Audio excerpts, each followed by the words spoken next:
बंजारन बहू। कमला एक बहुत स्वार्थी महिला है। उसने पैसों के लिए एक ऐसे इंसान से शादी की जो पहले से शादीशुदा और एक बच्चे का पिता भी था। कमला के पति को मरे हुए एक अरसा बीत गया है। अब वो अपने सौतेले बेटे वैभव के साथ रहती है। वैभव के दिल में अपनी माँ को लेकर इतना डर है कि वो अपनी माँ के सामने एक शब्द नहीं बोल पाता। उसकी माँ जो कहती है उसको सर झुकाकर वही मानना पड़ता है। वैभव, तुमने अभी तक घर का काम क्यों नहीं किया? तुमसे कितनी बार कहा है कि सूरज निकलने से पहले तुम घर की साफ सफाई पूरी कर दिया करो। वैभव कुछ नहीं बोलता, चुपचाप सर झुकाए अपनी माँ की बात सुनता रहता है। तभी पास में खड़ा नौकर सुखराम कहता है, मालकिन, वैभव बाबा को रात से तेज बुखार है, इसलिए वो सुबह जल्दी उठ नहीं पाए। उनके बदले मैं घर की साफ सफाई कर देता हूँ। इसे कोई बुखार नहीं है। मैं इसे अच्छी तरह से जानती हूँ। ये सब काम न करने के बहाने हैं। सुखराम काका, बोल दो इसे, सारे घर का काम यही करेगा। और इससे समय पर अपना काम पूरा नहीं किया तो इससे आज का खाना भी नहीं मिलेगा। मगर मालकिन, वैभव बाबा की सच में ही तबीयत खराब है, आप एक बार देख तो लीजिए। कमला बिना कुछ बोले वहां से चली गई और बेचारा वैभव तेज बुखार में भी काम करता रहा। कमला वैभव की शादी एक ऐसी लड़की से कराना चाहती थी जो अनपढ़ हो और कमला से इसी तरह डरे जिस तरह वैभव डरता है, ताकि वैभव की सारी जायदाद और धन दौलत उसकी मुट्ठी में रहे। लेकिन आज के जमाने में ऐसी लड़की मिलना मुश्किल है। कमला कार में यही सब कुछ सोचती जा रही थी कि तभी रास्ते में, अरे ड्राइवर, तुमने कार क्यों रोक दी? और ये इतना शोर कैसा? मैडम, आगे कुछ बंजारों का खेल चल रहा है, इसलिए भीड़ लगी है। मैं अभी भीड़ को साइड में करवाकर कार निकालता हूँ। ड्राइवर भीड़ को साइड करके कार निकालने की कोशिश करने लगा कि तभी कमला की नजर रस्सी पर चल रही एक फुलवा नाम की बंजारन पर पड़ी। क्यों ना मैं इस बंजारन की शादी वैभव से करा दूं? ये तो अनपढ़ लग रही है, मेरे पैरों तले दबकर भी रहेगी। मुझे अभी इसके माँ बाप से बात करनी होगी। ये सोचकर कमला ने उन बंजारों से बात की और उन्हें शाम को अपने घर बुलाया। फुलवा के माता पिता वहां उसे लेकर आ गए। उन्होंने इतना आलीशान घर पहले कभी नहीं देखा था। अच्छा हुआ आप लोग आ गए। देखिए, मुझे घुमा फिरा कर बात करने की आदत नहीं है, इसलिए सीधे सीधे मुद्दे पर आती हूँ। मुझे आपकी बेटी बहुत पसंद है। मैं अपने इकलौते बेटे की शादी आपकी बेटी फुलवा से कराना चाहती हूँ। इसके बदले में आप जो चाहो वो ले सकती हैं। तभी फुलवा की माँ कहती है, ये क्या कह रही है मैम साहब? कहीं आप हमारी गरीबी का मजाक तो नहीं उड़ा रही ना? आप मेरे बेटे से मिल लो। अगर आपको मेरा बेटा पसंद आता है तो मैं कल से ही शादी की तैयारी शुरू कर दूंगी। सुखराम, सुखराम, वैभव को लेकर आओ। फुलवा अपनी माँ के कान में फुसफुसाती है, माँ, कहीं इस मेम साहब का छोरा पागल तो ना है? फुलवा अपनी माँ से बात कर रही होती है कि वैभव वहां आता है। फुलवा उसे देखती ही रह जाती है और उसके माता पिता उसकी शादी तय कर देते हैं। शादी वाले दिन किसी को फुलवा और वैभव की बेमेल विवाह की बात समझ में नहीं आती। फिर भी एक औरत कमला से पूछ ही लेती है, कमला जी, आपने अपने इकलौते बेटे की शादी देहाती गवार से क्यों करा दी? ये बंजारन आपके घर की बहू बनने लायक तो नहीं है। कम से कम अपने स्टेटस का ही ख्याल कर लिया होता। बहू तो अपने टक्कर की लाती, आपने तो बंजारन को ही बहू बना लिया। अब कमला को समझ में नहीं आ रहा था कि इस बात का क्या जवाब दे।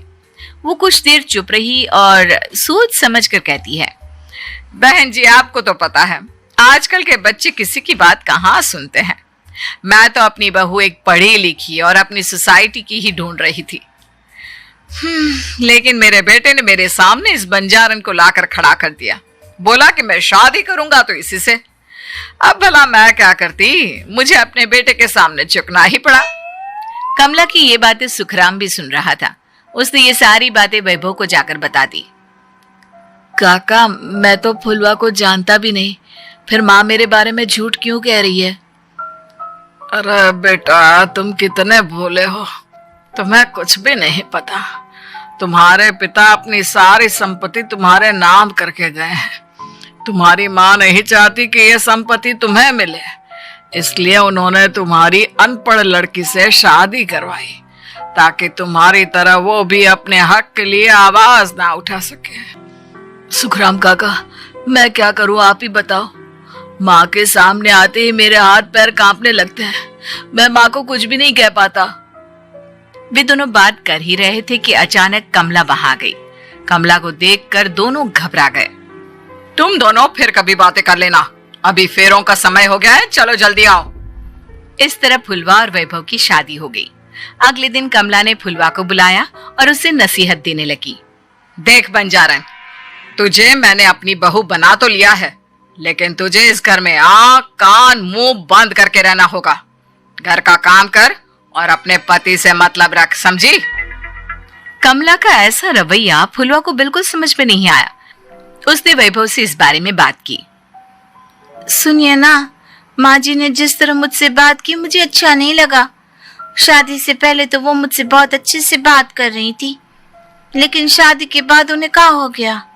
तुम ज्यादा मत सोचो, जैसा माँ कहती है वैसा ही करो।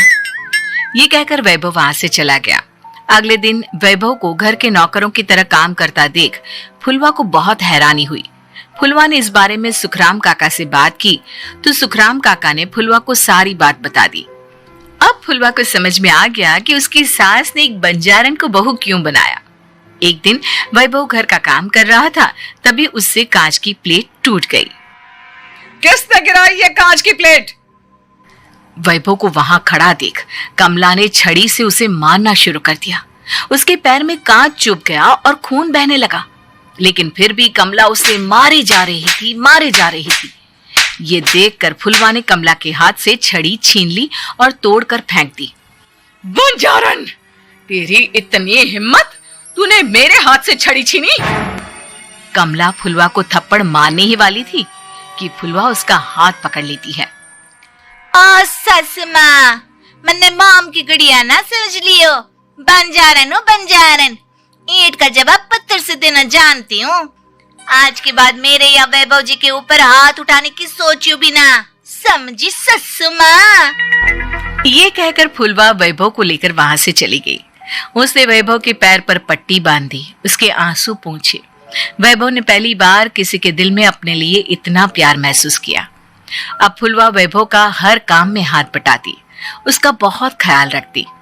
इस तरह दोनों बहुत ज्यादा नजदीक आ गए। वहीं दूसरी ओर कमला सारी जायदाद अपने नाम करने की साजिश करने लगी। और एक दिन, वैभव, जल्दी बाहर आओ। कमला की आवाज सुनकर वैभव और फुलवा अपने कमरे से बाहर आ गए। जी माँ, आपने बुलाया? ये ले, इन कागजों पर साइन कर दे। वैभव कागजों पर साइन करने ही वाला था कि फुलवा वैभव के हाथ से पेन छीनकर कहती है, ना वैभव जी, आप इस पर हस्ताक्षर नहीं करेंगे। आओ बंजारन, मैं तुझसे बात नहीं कर रही। ये बात मेरे और मेरे बेटे के बीच की है। चुपचाप पेन दे दे, नहीं तो तेरी खाल उधेड़ लूंगी। ससु माँ, बंजारन की खाल इतनी भी ढीली ना होवे कि कोई भी उधेड़ लेवे। जो यकीन ना आता हो तो देख ले उतार के। और हाँ, बंजारन जरूर हूँ पर अनपढ़ ना हूँ। मन्ने भी पता है कि किसी भी कागज पर साइन करने से पहले उसे अच्छी तरह पढ़ लेवे। पेन देती है या नहीं? ये कहकर कमला फुलवा को मारने आई तो फुलवा ने कमला को धक्का दे दिया और वो नीचे गिर गई। कमला डरकर वहां से भाग गई। अब फुलवा ने वो कागज उठाए और वैभव के साथ सीधा वकील के पास चली गई। वकील ने वो कागज देखे और फुलवा को बताया, वैभव के पिता की सारी जायदाद और संपत्ति वैभव के नाम है, लेकिन वैभव की सौतेली माँ इस संपत्ति को अपने नाम कराना चाहती है, इसलिए इन कागजों पर वो साइन करा रही थी। तो अब हमें क्या करना चाहिए वकील साहब? वकील ने फुलवा और वैभव को सब कुछ अच्छी तरह से समझा दिया। अब दोनों घर पर पुलिस को लेकर पहुंचे। कमला पुलिस को देखकर घबरा गई। पुलिस ने कहा, आपके नाम की कंप्लेंट हुई है, आपको हमारे साथ थाने चलना होगा। कंप्लेंट? कैसे कंप्लेंट? आप अपने सौतेले बेटे पर बहुत अत्याचार करती हो। धोखे से सारी जायदाद अपने नाम करा रही थी। अब नहीं इंस्पेक्टर साहब, जरूर ये मेरी बहू की कोई साजिश है। इसने गलत कंप्लेंट की है। मैडम, शिकायत आपकी बहू ने नहीं बल्कि आपके बेटे वैभव ने की है। कमला वैभव का नाम सुनकर दंग रह गई। जिस बेटे ने कभी उसके सामने सर नहीं उठाया था, आज वही बेटा उसके सामने पुलिस को लिए आया है। वैभव, तुम्हारी इतनी हिम्मत कि तुम पुलिस को ले आए? हाँ माँ, मैं लाया हूं पुलिस को, और मेरे अंदर इतनी हिम्मत कभी ना आती अगर फुलवा मेरा साथ ना देती। आपने बंजारन बहू को लाकर अपने ही पैर पर कुल्हाड़ी मारी है माँ। मैडम, अब की बात खत्म हो गई हो तो चलो हमारे साथ।